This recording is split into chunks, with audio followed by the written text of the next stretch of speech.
మీరు ఇంజనీరింగ్ చేశారా? జాబ్స్ కోసం సెర్చ్ చేస్తున్నారా? 3600 మందికి పైగా స్టూడెంట్స్ కి జాబ్స్ వచ్చేలా చేసిన code Gyan 100 days software course లో జాయిన్ అవ్వండి. మీ కెరియర్ ని బిల్డ్ చేసుకోండి. నమస్కారం అలగరి రవీంద్రనాథ్ గారు. నమస్తే అండి సిరి గారు. విడాకులు తీసుకోవాలి అని భార్య కావచ్చు, భర్త కావచ్చు, ఎవరైనా కూడా డిసైడ్ అయిన తర్వాత కోర్టుని అప్రోచ్ అయినప్పుడు కోర్టులో పిటిషన్ వేసిన తర్వాత ఎవరైతే కోర్టు వాయిదాని 3 సార్లు కనుక పోస్ట్ పోన్ చేసినా లేదు అంటే అటెండ్ కాకపోయినా ఇంకా కోర్టు నుంచి ఫైనల్గా వాళ్ళకి డివోర్స్ వచ్చే అవకాశం ఉంటుందంటారా? దీనికి సంబంధించిన కంప్లీట్ డీటెయిల్స్ ఏంటి సార్? చాలా పర్ఫెక్ట్ క్వశ్చన్ సిరి గారు. చాలా మందికి అనుమానం ఉంది, చాలా మందిలో అపోహ కూడా ఉంది. ఇక్కడ గుర్తుపెట్టుకోండి, ఎవరైతే పిటిషన్ వేస్తారో వాళ్ళని పిటిషనర్ అంటారు, ఎవరైతే పిటిషన్ తీసుకుంటారో వాళ్ళని రెస్పాండెంట్ అంటారు. ఓకే. ఇప్పుడు ఉదాహరణకు ఒక కేసులో ఒక భార్య పిటిషన్ వేసింది, నాకు నా భర్త నుంచి డివోర్స్ ఇప్పించమని చెప్పి కోర్టు మెట్లకి కోర్టును ఆశ్రయించిన తర్వాత కోర్టు ఏం చేస్తుందంటే ఆ రెస్పాండెంట్ ఎవరైతే భర్త ఉన్నారో భర్తకు ఒక నోటీస్ పంపిస్తుంది. పలానా రోజు నాడు ఉంది, కోర్టుకి రమ్మని చెప్పి ఒక లెటర్ పంపిస్తారు, కోర్టు నోటీస్ అని వస్తుంది. ఇక్కడ చాలామంది భయపడతారు, కోర్టు నుంచి నోటీస్ వచ్చిందంటే వెళ్ళాలా వద్దా అనే విషయంలో డౌట్ పడతారు. నేనేమంటానంటే ఎప్పుడైనా కోర్టు నుంచి మీకు ఒక నోటీస్ వస్తే డెఫినెట్గా మీరు ఒక అడ్వకేట్ని సంప్రదించండి. కోర్టుని ఎట్టి పరిస్థితుల్లో అటెండ్ అవ్వండి. కోర్టు యొక్క లెటర్ను కానీ కోర్టు యొక్క నోటీస్ను కానీ అటెండ్ కాకపోతే అది ఇంకొక కేసు అవుతుంది. అది ఆ తర్వాత ఇష్యూలో మాట్లాడదాం మనం. సో కోర్టు నుంచి ఒక లెటర్ వచ్చినప్పుడు దగ్గరలో ఉన్న అడ్వకేట్ని సంప్రదించి అటెండ్ అవ్వండి. అసలు మీరు చెప్పింది కరెక్టో రాంగో తెలియాలి కదా. మీరు వెళ్లకుండా సైలెంట్గా కూర్చోవడం వల్ల కోర్టు మిమ్మల్ని తప్పుగా అర్థం చేసుకునే అవకాశం ఉంటుంది.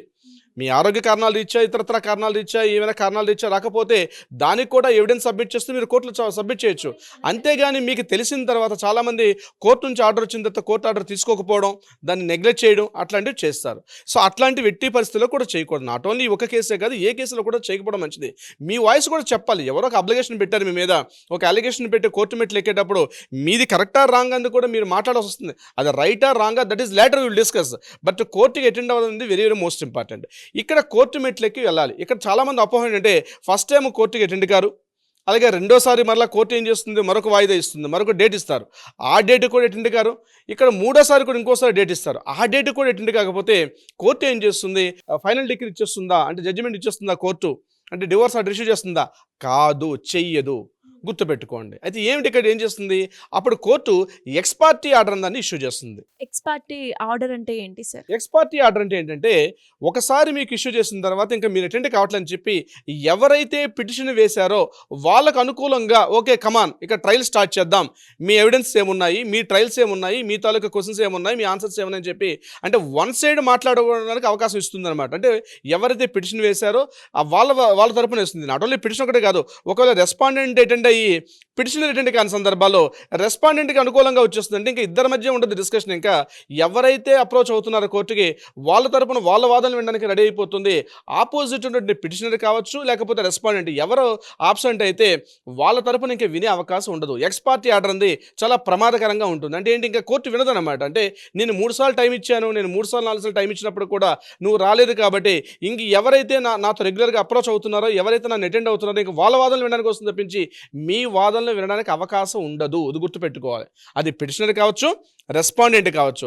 ఫర్ ఎగ్జాంపుల్ నేను ఇక్కడ రెస్పాండెంట్ విషయంలో నేను చెప్తాను. రెస్పాండెంట్ అటెండ్ కాకపోతే ఎక్స్ పార్టీ ఆర్డర్ ఇస్తుంది. అంటే ఎక్స్ పార్టీ ఆర్డర్ ఇస్తే ఇంకా అది ఫైనలా కాదండి. ఎక్స్ పార్టీ ఆర్డర్ ఇచ్చినప్పుడు కూడా దాన్ని కూడా మరలా దానికి సెట్ పిటిషన్ మరొకటి వేసుకొని, అంటే ఏదైనా సందర్భాల్లో వరుసగా 3 సార్లు చాలామంది డౌట్ రావచ్చు, సార్ మీరు 3 సార్లు అంటున్నారు కాబట్టి అంటే 3 సార్లు అటెండ్ కాకపోతే ఎక్స్ పార్టీ పిటిషన్ వస్తుందా? కాదు. కొన్ని సందర్భాల్లో ఫస్ట్ వాయిదాకి అటెండ్ కాకపోయినా ఎక్స్ పార్టీ ఆర్డర్ ఇష్యూ అయిపోయే సందర్భాలు చాలాసార్లు ఉంటుంది.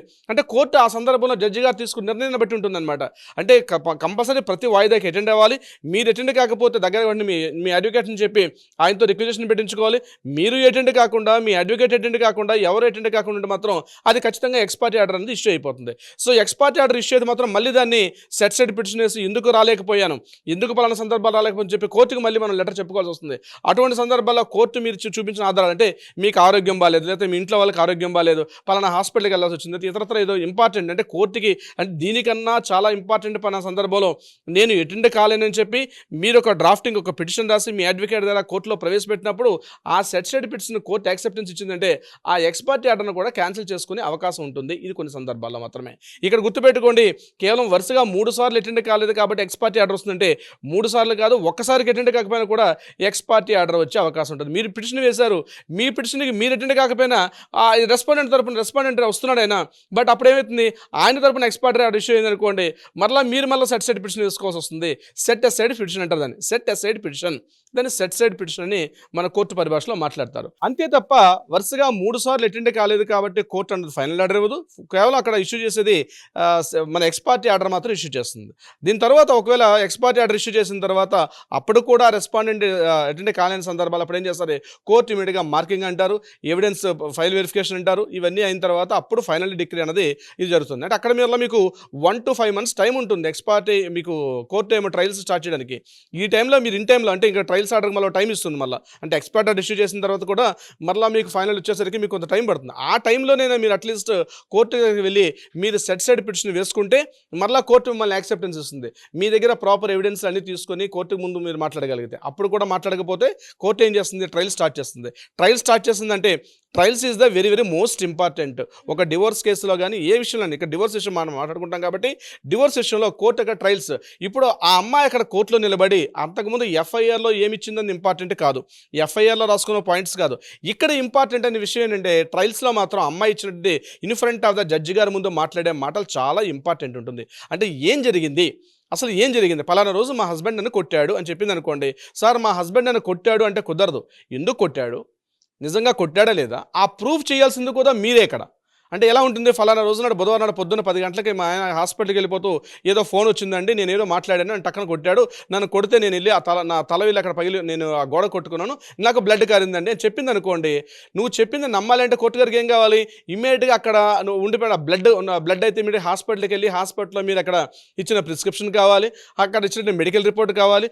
లేదా పక్కింటి పిన్ని గారో ఎదురంటే అక్కగారో చూస్తారంటే ఇమీడియట్గా వాళ్ళు కూడా వచ్చి కోర్టులో నిలబడి అవును ఆ అబ్బాయి ఆమెను కొడుతుంటే నేను చూశాను, నిజం ఆ రోజు మార్నింగ్ 11 గంటలకు నేను కూడా ఉన్నానని చెప్పి ఒక ఓరల్ ఎవిడెన్స్ అయినా అక్కడ ఇవ్వాల్సిన అవసరం వస్తుంది. అంటే ఏదో ఒక మనం మాట్లాడేసి అక్కడ నిలబడి మనం బేరమొహం వేసుకొని మనం లేదు సార్ ఇట్లా జరిగింది, నన్ను కొట్టాడు, నన్ను తిట్టాడు, నన్ను ఇలా చేస్తున్నాడు అలా చేస్తుంటే అవన్నీ కూడా కోర్టు హీరింగ్స్లో వినదు. ఎవిడెన్స్ కావాలి, ఎవిడెన్స్ అంటే మోస్ట్ ఇంపార్టెంట్. మీరు ఏం చెప్తున్నారో అసలు నీట్గా చెప్పండి. నన్ను ఇలాగ చేస్తున్నాడు, నన్ను కావాలని నేను భోజనం దగ్గర చిన్న చిన్న సిల్లీ థింగ్స్ ఉంటాయి. నన్ను కావాలని భోజనం దగ్గర నాకు ఏదో ఫోన్ వచ్చింది నేను పెట్టగానే ఉప్పు ఎక్కువైందని చెప్పి ఆయన అట్లా తోసేసాడు కాబట్టి ఆయన నన్ను చాలా ఇన్సల్ట్ చేశాడు, నన్ను మానసికంగా వేధిస్తున్నాడు, నన్ను ఆ రోజు టీ కాఫీలో నేను ఆయనకి షుగర్ వేయకుండా పొరపాటు ఇచ్చాను, వెంటనే టీ కప్పిసులు కొట్టాడు ముఖం మీద. దానికి ప్రూఫ్ ఎక్కడ చూపిస్తారండి? సో ఇట్లాంటి సిల్లీ థింగ్స్ తోటి డివోర్స్ కేసులకు వచ్చే కేసులు 100 ఉంటాయి. 85% కేసులు ఇట్లానే ఉంటాయి ఇక్కడ కేసులు వచ్చేసరికల్లా. అందుకని ట్రయల్స్లో వచ్చేటప్పుడు మీరు ఎఫ్ఐఆర్లో మాట్లాడిన మాటలు కాకుండా కోర్టులో జడ్జి గారి ముందు మీరు ఇచ్చే ఏదైతే ఆ ఎవిడెన్స్ ఉంటుందో అక్కడ చాలా చాలా ఇంపార్టెంట్. సో కోర్టు మార్కింగ్ ఉంటుంది, మీ ఎవిడెన్స్ అన్ని తీసుకుని మార్కింగ్ చేస్తారు, అవి కరెక్టా కాదని క్రాస్ చెక్ చేసే అవకాశం ఉంటుంది. ఇవన్నీ ప్రొసీడింగ్స్ అయిన తర్వాత ఫైనల్గా జడ్జిమెంట్ వచ్చే అవకాశం ఉంటుంది. ఇది అట్లీస్ట్ 1 to 5 months ఉంటుంది. ఒకవేళ మ్యూచువల్ అండర్స్టాండింగ్ డైవర్స్కి వస్తే అది ది డిఫరెంట్ కాన్సెప్ట్, అది విత్ ఇన్ 3 monthsలో 2.5 monthsలో కూడా మనం తీసుకొచ్చే అవకాశం ఉంటుంది. కానీ ఇటువంటి సందర్భాల్లో భర్త మీద మనం ఒకవేళ మెయింటెనెన్స్ కేసు అని మన డివోర్స్ అని లేదా 498 పెట్టి డివోర్స్ కావాలని కోరుకునేటప్పుడు మనం చెప్పాం 498 పెట్టేటప్పుడు అవి ఇక్కడ ఎవిడెన్స్ చూపించుకుంటూ మనం అడిగే అవకాశం ఉంటుంది. ఏదేమైనప్పుడు కూడా ఈ వీడియో ద్వారా మనం చెప్పేది అంటే వరుసగా 3 సార్లు కోర్టుకు వాయిదా అటెండ్ కాకపోతే అది మనకి డివోర్స్ పిటిషన్ ఇష్యూ చేస్తారంటే లేదు, ఎట్టి పరిస్థితిలో చెయ్యరు. మీకు మరలా కౌంటర్ పిటిషన్, సెట్ పిటిషన్స్ ఇవన్నీ వచ్చే అవకాశం ఉంటుంది. మీకు టైం ఉంటుంది. బట్ ఏదైనా ఫైనల్ గుర్తుపెట్టుకుని కోర్టు నుంచి ఏదైనా ఒక ఆర్డర్ వస్తే డెఫినెట్గా you should present in front of the court. ఖచ్చితంగా మనకి ఏదైనా కోర్టు నుంచి నోటీస్ వస్తే ఖచ్చితంగా మనమైతే కోర్టుకి హాజరవ్వాల్సిన అవసరం ఉంది. ఒకవేళ కనుక మనం అటెండ్ కాకపోతే కోర్టు నుంచి మళ్ళీ మనకి ఏమైనా రివర్స్లో ఏమైనా యాక్షన్ ఉంటుందా సార్? డెఫినెట్గా ఉంటుంది. అంటే ఏ పర్టికులర్ కేసు ఉందో ఆ కేసుకు సంబంధించి ఎవరైతే పిటిషన్ పెట్టి మీరు రెస్పాండెంట్గా ఉంటే పిటిషనర్కి, లేదా మీరు పిటిషనర్గా ఉంటే రెస్పాండెంట్కి వాళ్ళకు అనుకూలంగా తీర్పులు ఇచ్చేసే అవకాశం ఉంటుంది. ఇంకా అది నేను చెప్పేది మామూలు డివోర్స్ కేసులకు సంబంధించి. ఇది కాస్త క్రిమినల్ కేసులో లేకపోతే ఇంకా సివిల్ యాక్ట్స్, ల్యాండ్ కబ్జాలు, భూ కబ్జాలు, మనీ రికవరీస్ ఇట్లాంటి పెద్ద ఉన్నాయనుకోండి, అటువంటి సందర్భాల్లో కోర్టు ప్రత్యేకంగా చదివిందంటే కోర్టు ధిక్కరణ కింద దానికి ఒక ప్రత్యేక శిక్షలు కూడా ఉండే అవకాశం కూడా ఉంటుంది. సో కోర్టు నుంచి ఏదైనా నోటీస్ వచ్చిందంటే డెఫినెట్గా you should be present in front of the court. So కంప్లీట్గా ఎవరికైనా ఎవరైనా కూడా విడాకులకి సంబంధించి మెయింటెనెన్స్ విషయంలో కావచ్చు, లేదంటే విడాకులు తీసుకోవాలి అనుకుంటున్నాం లీగల్ పరంగా ఎలా ఉంటుంది అనుకునే వాళ్ళైనా, లేదు ల్యాండ్ కబ్జా రిలేటెడ్గా ప్రాపర్టీ ఇష్యూస్ ఉన్నాయి మాకు, అవి కూడా మేము మీతో సాల్వ్ చేసుకోవాలి, మీ గైడెన్స్ కావాలి అనుకునేటప్పుడు ఎలా అప్రోచ్ అవ్వాలి మిమ్మల్ని? డెఫినెట్గా సిరి గారు కింద స్క్రోల్ అవుతున్న నెంబర్ని కాంటాక్ట్ ఆర్ వాట్సాప్ చేస్తే మన లీగల్ టీం వాళ్ళకి అప్రోచ్ అవుతారు. సరైనటువంటి సలహా సంప్రదింపులు కూడా చెప్పే ప్రయత్నం చేస్తారు. అదే కాకుండా న్యాయపరంగా ఏదైనా వివాదాలు ఉంటే వాటికి కూడా పరిష్కారం చెప్తారు. ముఖ్యంగా కోర్టు కేసుల్లో మీరు ఒకవేళ పిటిషన్ వేయాలనుకున్నా, లేకపోతే రెస్పాండెంట్గా మీరున్నా, ఏదున్నా సరే నోటీస్ వచ్చిందంటే డెఫినెట్గా ఒక అడ్వకేట్ని అప్రోచ్ అవ్వడం చాలా ఉత్తమం. ఎందుకంటే ప్రాపర్ గైడెన్స్ ఉంటుంది. ఆ గైడెన్స్ త్రూగా మీరు కోర్టులో మీ యొక్క వాయిస్ వినిపించే అవకాశం ఉంటుంది. సిరి గారు thank you sir, thank you so much. Thank you so much అండి సిరి గారు. సుమన్ టీవీలో మీ పర్సనల్ అండ్ బిజినెస్ ప్రమోషన్స్ కోసం కింది నెంబర్కి కాంటాక్ట్ చేయండి.